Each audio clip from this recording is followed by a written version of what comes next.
Hi, welcome back to another TerranScapes video.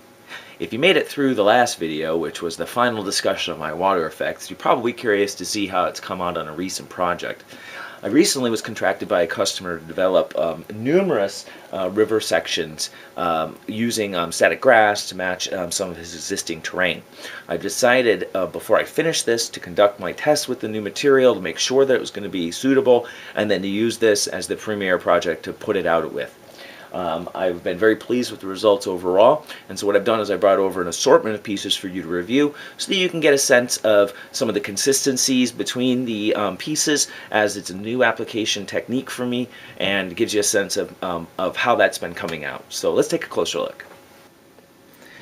So, as I mentioned, all of the river sections are finished in the static grass using the static grass applicator. And this gives you another chance to see how that comes out on a different kind of piece. Overall, very nice effect. I like the way it's come out. And it also gives you a chance to see the new water application.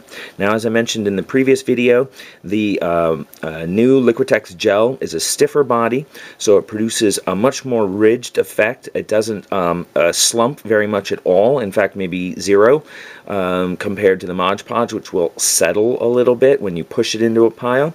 So you have to be really a little bit more diligent in forming the waves as they're going to finally look when it cures, and that takes a little bit more time, but I feel like the general ripple effect that I'm getting, where, you know, waves in my mind are undulating like this. Okay, look, I know they don't exactly do that, so please don't.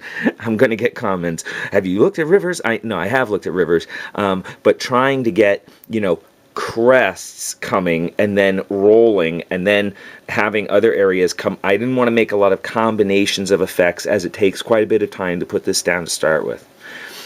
So what I did is I just went for a compromise, something that's going to look really good edge on at you know, sort of model level, as well as something that's going to give a very nice effect when the light is glinting off of it on the tabletop.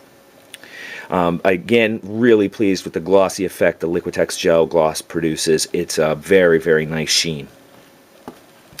Here you can see it in a smaller section here, so this is the narrow bend, and you can get a sense of how those ripples look in that. And here is another wide section, wide river bend. Get a section of how those ripples look on this kind of a piece.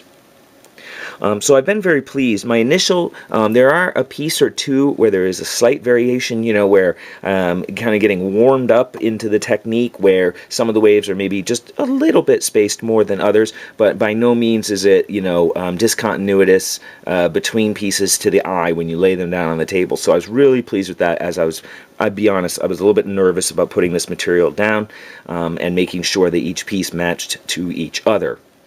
One of the things that I want to highlight here, though, is you can see that this is not fully cleared. Now, one of the things I did to test this, and suspecting that it was humidity, is I actually created a box. I have a storage box. I put a few of the river sections in it, and then I used a material called Damp Be Gone, which is a dry chemical moisture absorber. So basically you dry it out in the oven, then you put it in a pouch, and by putting it in with these pieces for one day and dropping the humidity down, I have a good humidity meter, I dropped it down to about 25%, 30%, these were absolutely crystal clear. So that really just kind of finally gives me the proof that the just the slight amount of clouding that you're going to see on the steeper ridges is going to fluctuate during the year, depending on your location and depending on the humidity. One of the things that I was very oh boy, that's a cat. Yeah. One of the things that I was relieved, I should say, is that when I looked at it, the slight hazing in the ripples really didn't detract from it as much as kind of added a little bit to the wave effect. I think I've been maybe a little bit too paranoid about having crystal clarity in the pieces, and I found that some of that, just that little hazing in those crests, actually kind of works for it. So I am very pleased with how these came out. I think I feel kind of confident in saying maybe these are the best pieces that I've done to date. So I'm happy to see improvement is kind of continuing. Here you see another river section, and if you notice, these have just a slightly tighter wave action, so I'm still getting my handle on getting consistency amongst the pieces. Here's another of the wide straights. So, the wide sections are a little bit more challenging because of their breadth, but it gives you a sense again of the consistency, as well as the hazing in the upper ridges and how that varies, as some of these pieces were put in the drying area and some weren't, so they have slight variation, and they'll all come into equilibrium within a day or two. And as a final look, here is the pond end cap. Now, believe it or not, I actually still have not gotten a picture of this up on the site as a regular release item. I will try to get that done before the store reopens. And I don't want to shoot this one because of the static grass, so I still need to do another one.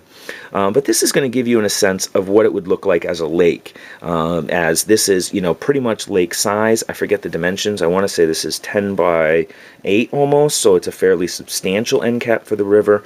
And I really think it works very well as a lake surface, so I'm pleased to see that, in other applications I'm going to be able to use the same technique, and it's going to give a very nice result.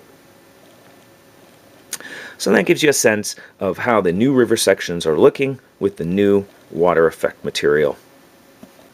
And then I almost forgot, I should probably just give you a quick look at how the sections look connected, just so you can get a sense from more of a gamer's perspective, what the seams look like and the uniformity of the application between pieces.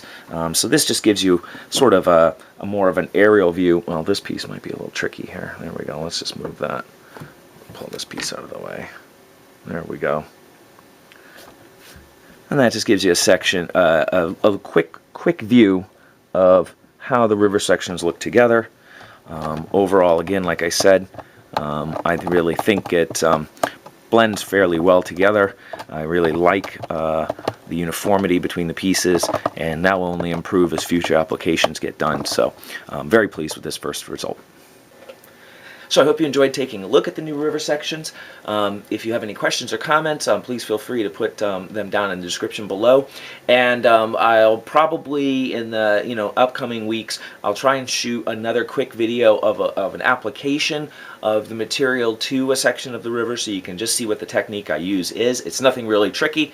It's just pushing it around with a popsicle stick, but I know some people appreciate seeing things rather than just hearing about it. So I will try to include something like that in an upcoming video. And I also have pictures of these available on the website at TerranScapes.com. You can always check those out there, and you can find contact information if you want to email me.